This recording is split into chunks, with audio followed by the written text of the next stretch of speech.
I can promise you that that is the last time you will have to see me dance. But I could not resist it. We've been partners for so long. We've danced at so many rallies. It's one of my favorite memories and one of my son's most embarrassing memories. They always used to say to me, "Mom, please don't dance when there are television cameras there." It is social suicide for us to see our mother dancing on television. It's bad enough to have to watch your parents dancing anywhere, but on television is the death of a teenager. So I want to thank them, as I want to thank Bulelani Mfatho for all the memories he brought back to me when he spoke about his granny, Mama Mfatho, and Auntie Dorothy, Mama Sihlangu. I don't know if you remember her, of the struggle. They stayed at our house in hiding from the security police, along with many others, in the deep, dark days of the emergencies in South Africa.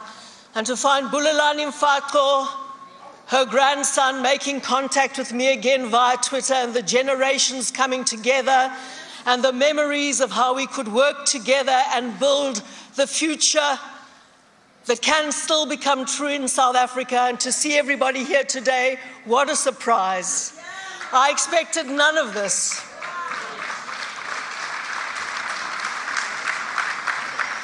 Bulelani, your courage, your commitment, you're willing to go public on all of the times that we've shared before you were even born, when your grandmother kept out of jail in our house. Alistair, the person who taught me how to write. He may not have taught me how to do shorthand, but if there is one thing that was more important than my shorthand, it was learning how to write.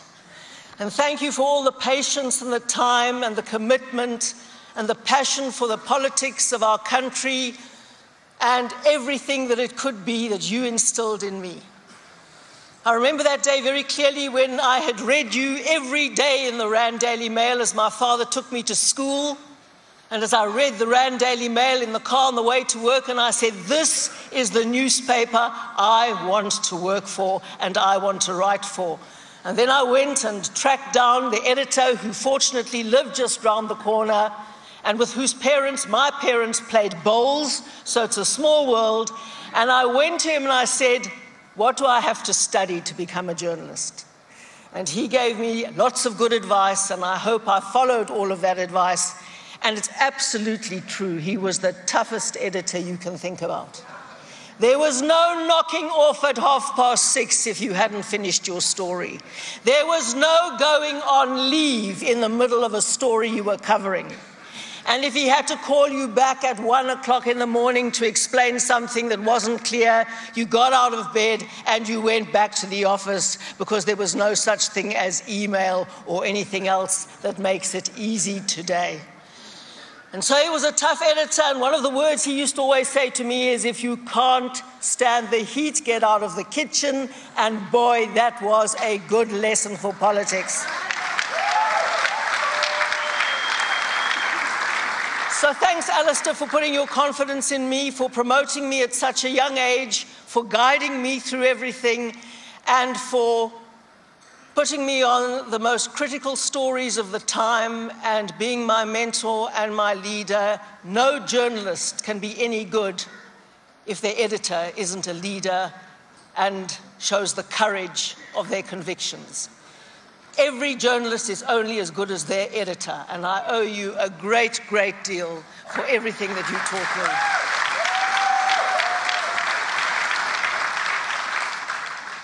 And to Patricia, and this is all added to my speech because, of course, I expected none of this. Patricia, you and I have made a team. We speak openly and honestly to each other, but we understand what open communication is. And we put our disagreements behind us and we move on. And today, you're my political leader in the Western Cape, and I'm the Premier and you're the Mayor, and we work like this. Seamless government. Seamless government. because we understand what cooperative government means in our Constitution.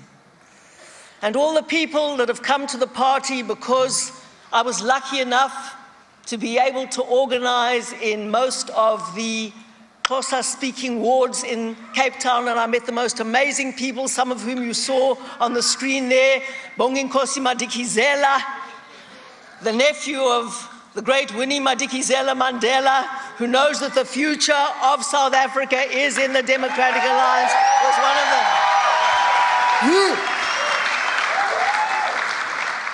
And then, of course, my unbelievable family.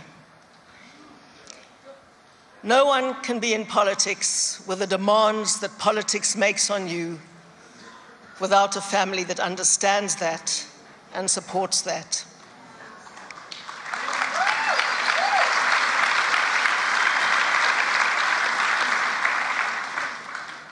And this is not the time to get emotional or wear my heart on my sleeve, but they know what they have meant to me. And they know that the love and the support and the commitment and the criticism, because my husband and I often disagreed, the criticism that I could take for granted has been the bedrock on which I could go forth and face some very tough challenges in the world. But now I've got to get on to my formal speech. And as you know, I don't like formal speeches. I much prefer to talk from the heart and to say the things that I feel strongly about in the moment. And I've said those things, but I mean every word that I'm going to say now, because it is the speech that I make at the culmination of one phase of my political career. And I don't see politics as a career. I see it as a commitment. Because unless we get the political framework of South Africa right, nothing else will come right. And it falls to our generation to make that happen.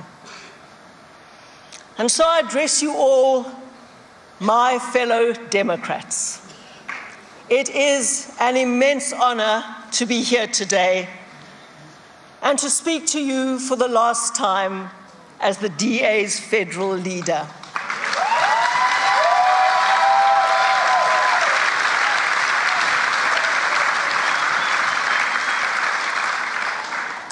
To say that this is an emotional moment for me doesn't begin to describe it. The DA hasn't just been a big part of my life, it has often felt like my whole life. Because I know, as you do too, that if the DA succeeds, South Africa succeeds.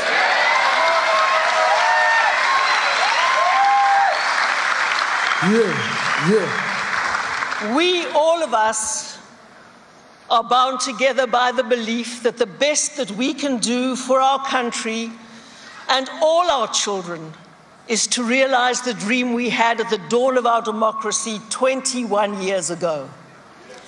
To turn South Africa into a country of freedom, fairness, and opportunity.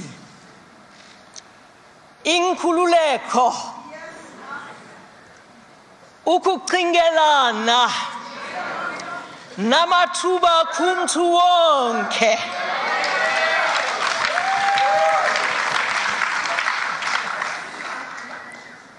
I am so deeply moved and humbled by the support you have given me today, as you have done so consistently, even in the most difficult of times.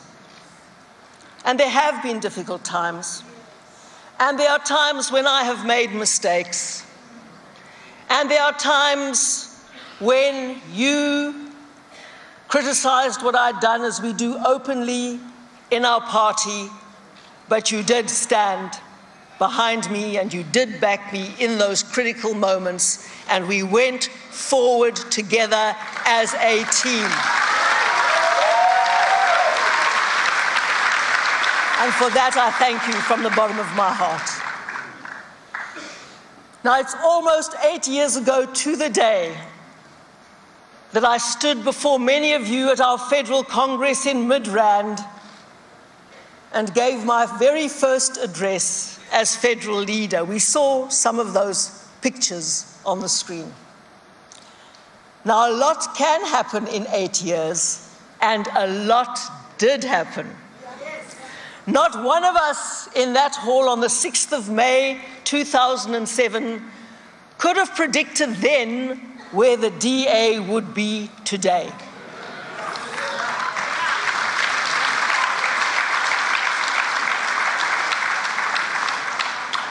To quote my predecessor, Tony Leon, who I believe is here with us today,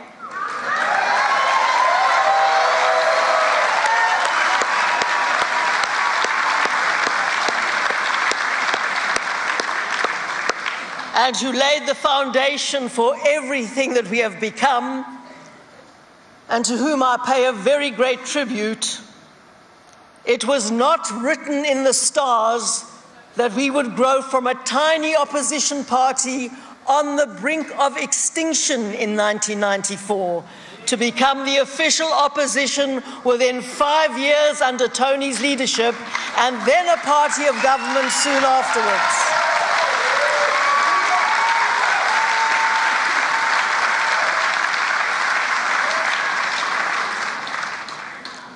It happened because of great and strategic leadership, and it happened because all of us were passionate about making South Africa's democracy work. This meant preventing our politics from degenerating into a contest between competing racial nationalisms. It would have been so easy to have black versus white in South Africa. But against the odds, we believed it was possible to build a new non-racial majority, to defend the rule of law, and to grow an economy capable of creating the jobs our people so desperately need. We knew that if we could achieve this, our democracy would flourish. If not, it would perish, as has happened in so many other countries that have attempted the perilous passage from authoritarian rule to democracy. Many countries have tried to make the transition from authoritarian rule to democracy, and many more have failed than have succeeded. The DA was and remains determined to see South Africa achieve what so few have been able to, and for our country to become a beacon of hope for the developing world. 'n baken van hoop vir die ontwikkelende wêreld. Single-mindedly we set about achieving our goal. We lived from election to election, pursuing our vision and implementing our strategies. And that is how we grew from a party of 338,000 miserable votes, but they were the real heroes because they were our anchor tenants. That tiny number of 338,000 were our anchor tenants, and they voted for us in 1994 to over 4 million last year. Over 4 million last year. And in the process, the DA became the most non-racial party South Africa has ever had, and the only one that has grown in every national election.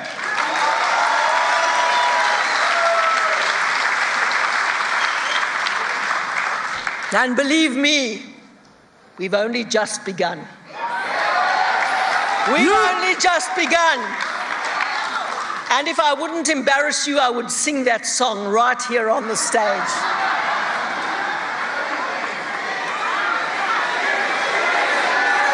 We've only just begun. And that trend is about to accelerate.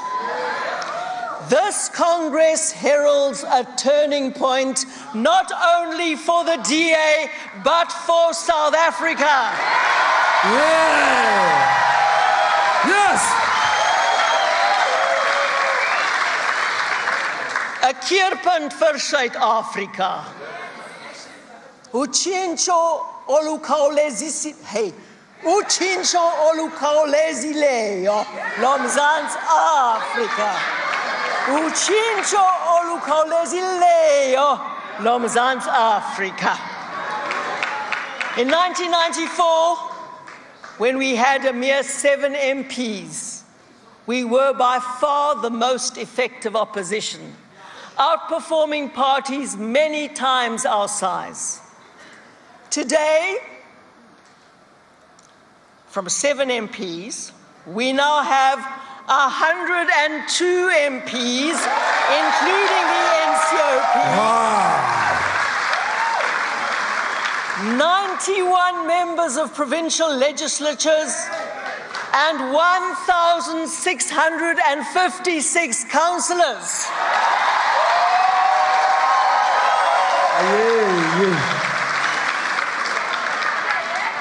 And we are known both as a party of effective opposition and as a party of good governance that delivers for all. We are the only party that has managed to dislodge the ANC from seats of power through the ballot box. And we now govern a province, a major metro, and 28 local authorities across the country. And as I said, we've only just begun.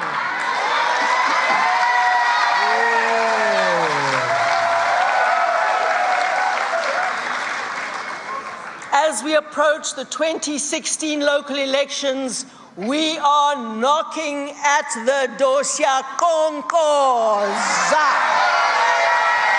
Siyakonkoza. What a great word. Knocking at the door of 3 more metros, one of which we meet in today.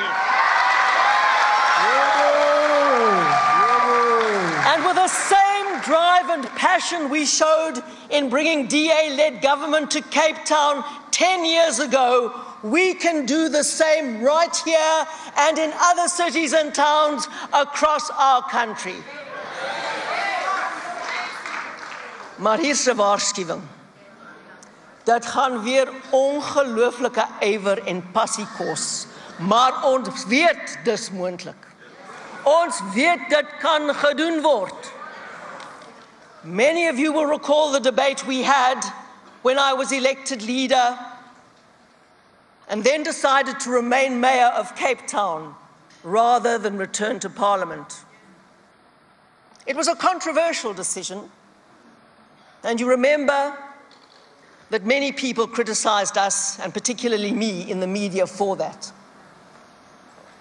But in my view, and I'm very pleased to hear that Alistair supported that view, and in fact I discussed it with him at the time, I remember, in my view, it was essential to our strategy of building our brand as a party of government. We could not just be seen as a party of strong, effective opposition. We had to be seen as a party of good, effective government, and we had to make that transition clear in the public mind. Looking back, it also had an additional advantage. My remaining mayor opened up other important leadership platforms, enabling a new generation of leaders to emerge, reflecting our growing diversity and depth, many of whom you saw on the videos earlier on. That kind of leadership, the depth and the breadth that my remaining mayor, while opening up provincial and national platforms, enabled to happen. So that today every South African can recognize themselves, their life experiences, their aspirations, and who they are somewhere in the DA's leadership ranks. We have worked very, very hard to become the change we want to see in South Africa. a party for all the people who share the core values that we have brought together today in the Values Charter that we will launch and adopt at this Congress. It is easy to take our achievements for granted, but now and again in life, it is important to press the pause button and appreciate just how far we have exceeded the most optimistic predictions of what we could achieve. As you all know, I'm not one for predictions, because predictions assume that the future is fixed and just waiting to be reached through the passage of time. There's a quote by a Hungarian physicist and Nobel laureate called Denis Gabor, not Zaza, Denis Gabor, that sums up how the DA got from where it once was to where we are now, and where we can still be. No, we've got a long way to go, we're not there yet.